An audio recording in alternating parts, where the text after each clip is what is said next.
ሰላም ቤተሰብ ከሚቀኒኹም ኣነ ሰላም እግዚአብሔር ይመስገን ሰላም ክትኮኑ ባብዘለኹም ወድማ ባሕልቲ ሙሉ ተስፋዬ ማለት እዩ ለማዕት ድማ ብሓዳሽ ቪድዮ ተራኺብና ኔና ደስ ዝብል እና ክንመሃረሉ ዘለና ለወልኩና ናይ ብዙሕ ሰብ ጥያቄ ዝኾነን ብዙሓት ነገራት ዓበይቲ ዝኾኑ ርስታት ይዘልኩም መፅኒኹ ካብውን ዝጥበቅ እስካብ መጨረሻ ቪድዮ ምሳይ ብምጽናሕ ሓዳሽ ዝኾንኩም ሰብስክራይብ ብምግባር ሰብስክራይብ ዝገበርኩም ቤተሰብ ዝኾንኩም ድማ ላይክ ብምግባር ደስ ብለኩም ኮሜንት ናይ ኮሜንት ማመጢ ክትገብሩ ድማ ባሕልቲ ሙሉ ተስፋዬ ማለት እዩ ደስ እንዳበለኒ ሎማዓንቲ ድማ ሒዝናዮ መፂና ኔና ሓደ ዓብዪ ኣርእስቲ ሓንቲ ጓል ኣንስተይቲ ኣብ ሃገር ትቕመጥ ማለት እዩ ህይወታ ከም ዝሰኣነት እታ ኮይና ህይወታ ሲና እንታይ ዓይነት ሓደጋ የጋጥምዋ ነቲ ሓደጋ ንስኸታ እዩ ዝብል ፅፁይ ዝኾነ መልሲ ሒዘልኩም መፅኒኹ ማለት እዩ ካልኣይ ድማ ብዛዕባ ናይ ሊሊ ወርቃ ምጥፋእ ገዛ ምእላሽ እንታይ ተፈጢሩ ዝብል ሓድሽ ነገር ተፈጢሩ እኒአ ናቱላ ሒዘልኩም ክመፅእ ማለት እዩ ካብኡ ጉዳይ ኣሸንዳ ኣምባሳደር መን ኮይና ዝብለ ኩሉ ነገር ናባኹም ከብለልኩም ካባኹም ትፅበስ ካብ መጨረሻ ቪድዮ ምሳይ ምፅናሕ ማለት እዩ ሽኮይናታት እምበር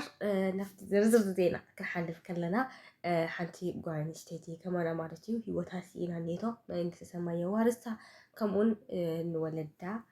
ፅንዓት ይሃቦም ቤተሰባን ብምሉእ ፅንዓት ይሃቦም ፈተውታ መታዓቢታ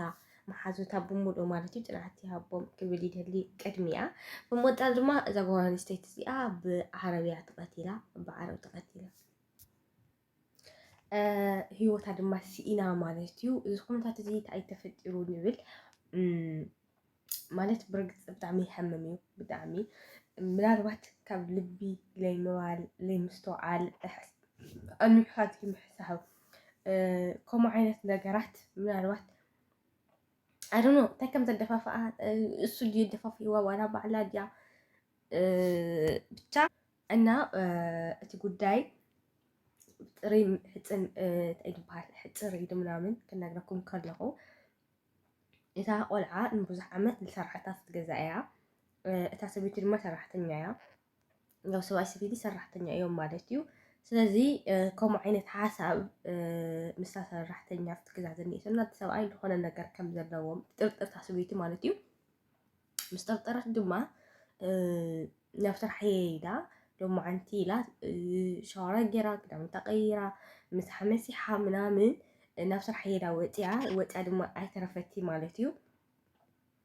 ኣብ በሪ ኮይና ንፍርቂ ፍርቅሳዕ ንከባቢ ፍርቅሳዕ ኣለኸውን ኣብ ደገ ፀኒሓ ኣብ ደገ ምስ ፀንሐት ድማ ያው ከምቲ ዝጠርጠረቶ ነገር ትክክል ኮይኑ ፀኒሕዋ ማለት እዩ ትክክል ኮይኑ ምስ ፀንሓ ድማ ተመሊሳ ምስ ኣተወት ናይ ካንሸሎ መፍትሕ ምስ በዓላ ኣሎ ናይ ገዛ መፍትሕ ምስ በዓላ ኣሎ እና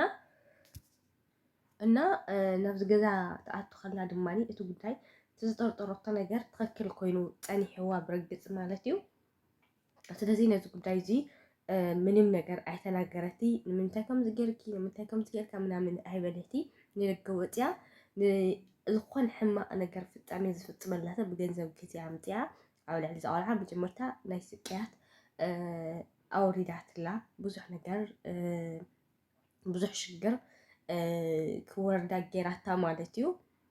ድሓር ድማኒ ሓደ እግራ ከምዘየድለ ንክኸውን ድማ እቲ ጉዳይ እታ ሰበይቲ ፈፂማቶ ማለት እዩ ብጣዕሚ ዘስካሕካሕ ጋይስ እቲ ቪድዮ ኣብ ቴሌግራም ተለቂቁ ኣነ ብርግፅ ከምዚ ዓይነት ቪድዮታት ክርኢ ሞራል የብለይን ዓቕሚ የብለይን ዓቕሊ የብለይን ገና ብከምዚ ክሰምዖ ከለዉ መጀመርታ እየ ልህሰ ማለት እዩ እና ብርግፅ እቲ ቪድዮ ኣብ ቴሌግራም ተለቂቁ እቲ ጉዳይ እዚ ከምኡ ዓይነት ፍፃሜ ጥራሕ ፈፂማ ኣይበለትን ብደንቢ ቀሪፃ ንማሕበራዊ ሚድያ ኣሸሪላቶ እታ ሰበይቲ ማለት እዩ እና ጋይስ በቃ ዝኾነ ነገር ምንም ክትብል ኣይትኽእልን ኢኻ እቲ ሰብኣይ ድያ ሰሓሒትዋ ባዕላ ድያ ፈቃደኛ ኮይና ብገንዘብ ድያ ተገዚኣ ልባ ድዩ ኣዶኖ ከመይ ኮይኑ ኣይፈልጢ ግን ሓደ ነገር ክናገር ዝደሊ ነገር ተሃልዩ ናብ ዝኾነ ነገር ክንወፅእ ከለና እቲ ዘውፀና ጉዳይ እንተንገብር ካብኡ ሓሊፉ ኣብቲ ገዛ ከምዚ ዓይነት ነገራት እንድሕር ሃልዩ ከምዚ ዓይነት ኣረኣእያ ኣጠማምታ እንድሕር ሃልዩ ገዛ እንተንቕይር ካሊእ ስራሕ እንተንቕይር ሰናይ መሲሉ ይስምዐኒ ኣነ ማለት እዩ ምክንያቱ ምናልባት ንሽዑ ክመስለና ይኽእል እምበር لومي زمن التكنولوجيا صراحة كفر زمننا زلنا ናይ ካሜራ ጊዜ እዩ ናይ ብዙሕ ኣክሰስ ቀልጢፉና ይዝረከበሉ ኩነታት ኢና ዘለናና ሰብ ስለዝኸደ ኣብ ግዛት ኣቐሚጡ ከም ዝኸይድ ኣይንፈልጥን ኢና ካሜራ ኣሎ ናይ ድምፂ መቕድሒ ኣሎ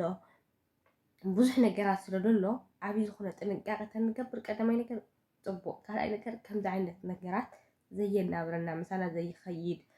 ምሳና ዘይኣርግ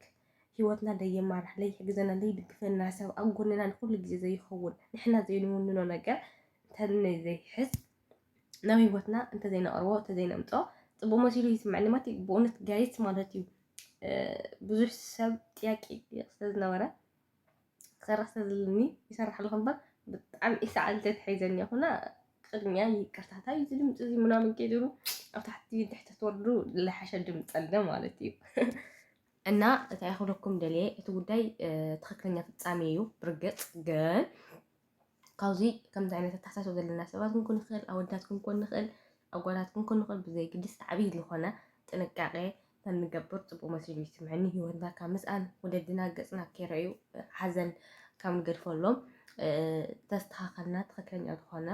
ህይወት እንተንሕዝ ፅቡቅ መሲሉ ይስምዐኒ ከም ኣነ ማለት ኢና ብጣዕሚ ልቢ ዝሰብር ብጣዕሚ ዝሕምም ጉዳይ እዩ ማለት እዩ ዓዲ ተዘተጋገይ ቤይሩት ይመስለኒ ርግፀኛ ኣይኮንኩን ግን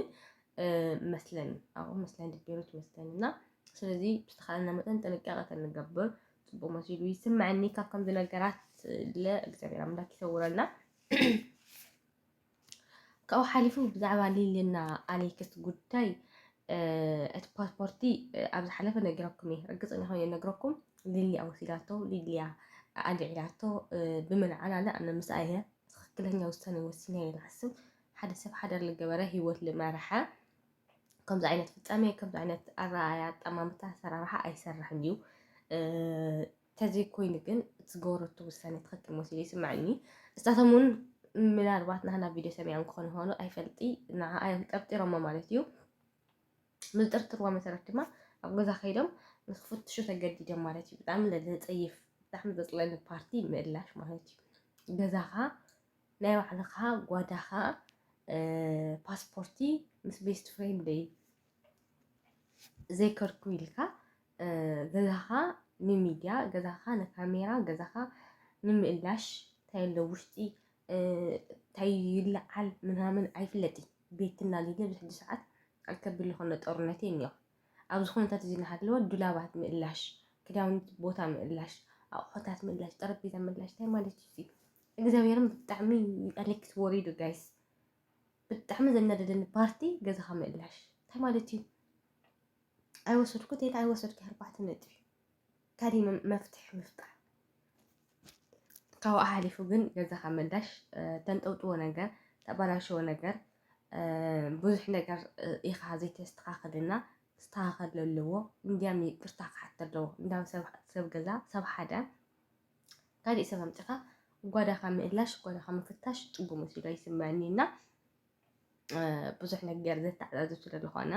ደሰይ ይብሊ እና ብቻ ድማ እቲ ቪድዮ ጋይስ እዚኣ ትመስል ነራ ሰዓት በቃ ክትስራሕኒ ምንም ኣይከኣልህትን እያ ካሊእ ኢንፎርሜሽን ካሊእ ሓበሬታ ቀፃለ ክፋይ ጀርኩም መፅእ ተስፋ ይገብር ክትሕሸድኒ መድሓኒት ሃልይላ ሓብሩኒ ኢኹም ጋይስ ዘሰዓት እዚኣ ዝጥፍእ ማለት እዩ ናይ ድማ እቲ ቪድዮ እዚኣ ትመስል ነራ ተስተናይ ንዓኹም